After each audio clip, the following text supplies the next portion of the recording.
안녕하세요. 저는 올해 20대 후반이 된 남자입니다. 오늘 제보하려는 내용은 제가 10대 시절 조직 막내 생활을 할 때 있었던 무서운 일에 관한 내용입니다. 저희 집은 제가 어릴 적부터 집안 환경이 좋지 않았습니다. 늘 술에 취한 아버지, 그리고 틈만 나면 남자를 집으로 부르는 어머니부터 어린 나이에 보면 안 될 것들을 보고 자랐었죠.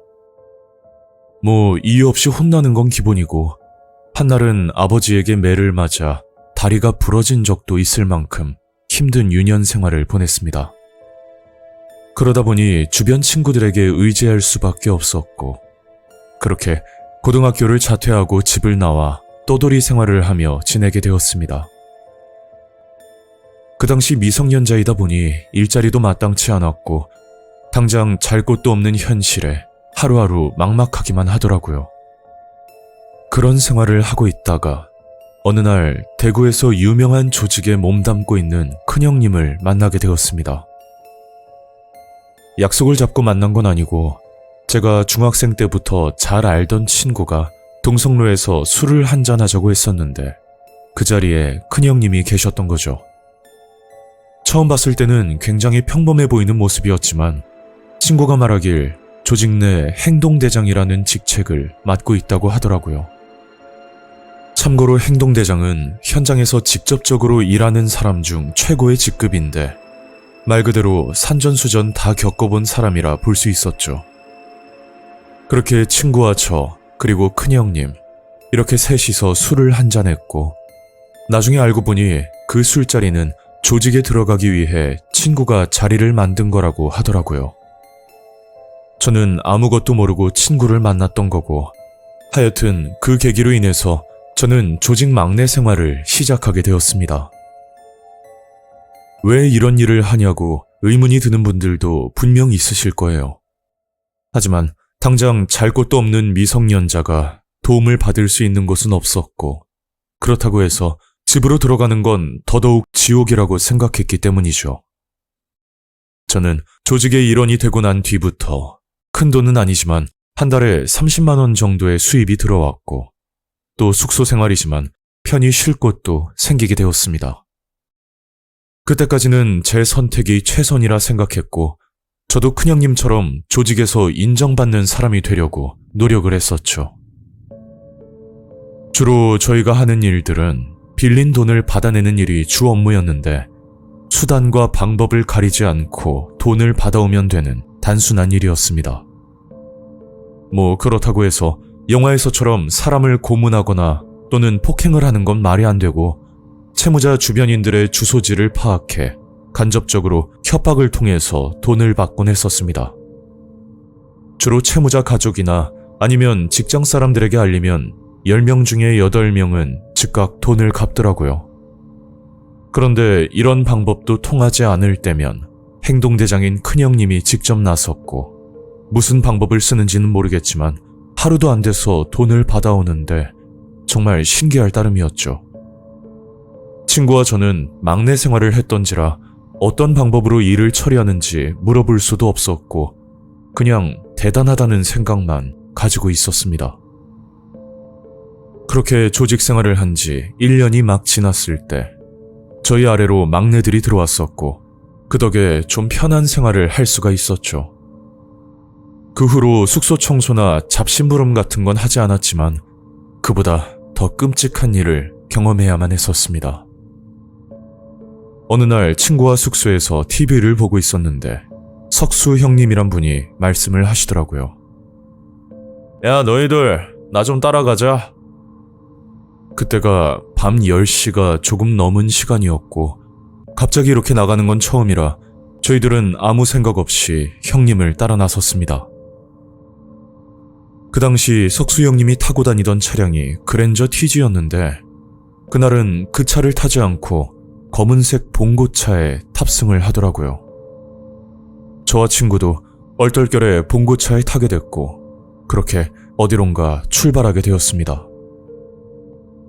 늦은 시간에 목적지도 모르는 상황이라 더 긴장할 수밖에 없었고 그리고 석수형님 표정이 평소와 다르게 어두워 보여 물어보기도 힘든 분위기였죠.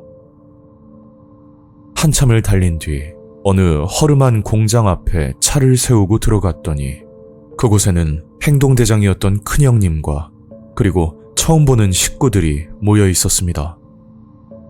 석수야, 애들 데리고 왔냐? 예, 형님.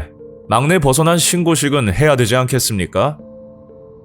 이런 말들을 하는데 누가 봐도 저희를 타깃으로 말을 한다고 밖에 볼 수 없었죠. 그런데 얼마 뒤 어떤 남자가 밧줄에 묶인 상태로 창고 안으로 끌려오는데 그걸 보는 순간 너무 무서워서 온몸이 굳어지더라고요. 저희는 무슨 영문인지 몰라서 멍하니 쳐다보고만 있었는데 그때 큰형님이 저희를 보고 이런 말을 하는 겁니다. 말로 안 되는 놈들은 내가 정답이야. 오늘은 너희들 둘이서 설거지 좀 해라. 그러면서 그 남자를 폭행하기 시작했고 이러다 죽을지도 모른다는 생각이 들 만큼 폭행 수위가 끔찍하기 그지없었습니다. 그 상황에 저희들이 할 수 있는 건 아무것도 없었고 그 남자가 정신을 차리지 못할 정도로 실신 상태가 된 후에야 폭행은 끝이 났었죠. 둘이서 잘 처리하고 와라. 믿고 간다. 그렇게 큰형님과 석수형님은 창고 밖을 빠져나갔고 그 창고에는 저희들과 그 남자 이렇게만 남아있던 상황이었습니다. 야, 이거 뭐 어떻게 하라는 말이야? 내가 어떻게 알아? 나도 모르지. 저와 친구는 뭘 어떻게 해야 할지도 모르겠고 그냥 이 모든 상황이 무섭기만 했었습니다. 그때 석수 형님이 다시 들어오더니 웃으면서 말을 하더라고요. 너희들 그러고 있을 줄 알았다. 이 형님이 보여줄 테니까 잘 보고 배워둬라. 그러면서 그 남자를 끌고 가더니 온몸에 휘발유를 뿌리기 시작하는 겁니다. 남자는 살려달라고 애원하고 있고 저는 그 모습을 보고 있자니 온몸이 떨려서 아무 말도 할 수가 없더라고요. 야, 그냥 도망가자. 이건 아닌 것 같아. 그 말이 끝나기가 무섭게 저희들은 도망을 갔고 그 후로 한동안 친구의 소식은 들을 수가 없었습니다. 뭐 무소식이 희소식이라고 친구는 잘 지내고 있을 거라 생각했었죠. 그리고 그 일이 있고 나서 대략 반년 정도 지났을 때 연락이 끊겼던 친구에게 전화가 걸려왔었는데 이상할 만큼 자꾸만 제 위치를 물어보는 겁니다. 수상한 느낌이 들었던 부분은 제가 이 친구 성향을 볼 때 약속 장소를 정하고 만났으면 만났지 절대 제가 있는 곳으로 온 적은 단 한 번도 없던 친구였습니다. 그런 친구가 반년 만에 연락이 와서 제 위치를 물어보니 제 입장에선 의문이 들 수밖에 없었죠. 친구는 집요할 정도로 제 주소를 물어봤었고 저는 어쩔 수 없이 예전에 살던 집 주소를 불러주고 전화를 끊었습니다. 그리고 혹시나 하는 마음에 차를 타고 그 근처를 지나갔었는데 그 집 근방에 익숙한 그랜저 차량이 한 대 보였고 얼핏 번호판을 보아하니 그 차는 석수형님 차량인 게 확실하더라고요. 제 추측으로 친구는 다시 붙잡힌 것 같은데 친구를 통해 저를 잡으려는 목적으로 유인을 한 것 같았습니다. 저는 경찰에 신고하려는 생각도 해봤지만 솔직히 큰 도움을 받기도 어려울 것 같았고 무엇보다 제 위치가 탄로날지도 모른다는 불안감 때문에 선뜻 나서기도 망설여지더라고요. 그렇게 도망가듯 타 지역으로 이사를 갔었고 그 후로 얼마 뒤 친구의 부고 소식을 전해 듣게 되었습니다. 정말 슬프고 힘들었지만 친구의 장례식장에 찾아갈 수도 없었죠. 분명 저를 잡으려는 조직들이 망을 보고 있었을 테니까요. 고인이 된 친구는 단순 사고사라고 들었는데 이것 또한 진짜 진실이 아닐지도 모른다는 생각에 잠도 이루지 못할 정도로 무섭고 끔찍했습니다. 벌써 수년이 지났지만 저는 아직도 휘발유를 뒤집어 쓴 남자를 잊을 수가 없습니다. 아마 행동대장이었던 큰형님은 이런 방법으로 채무자들에게 돈을 받았던 거겠죠.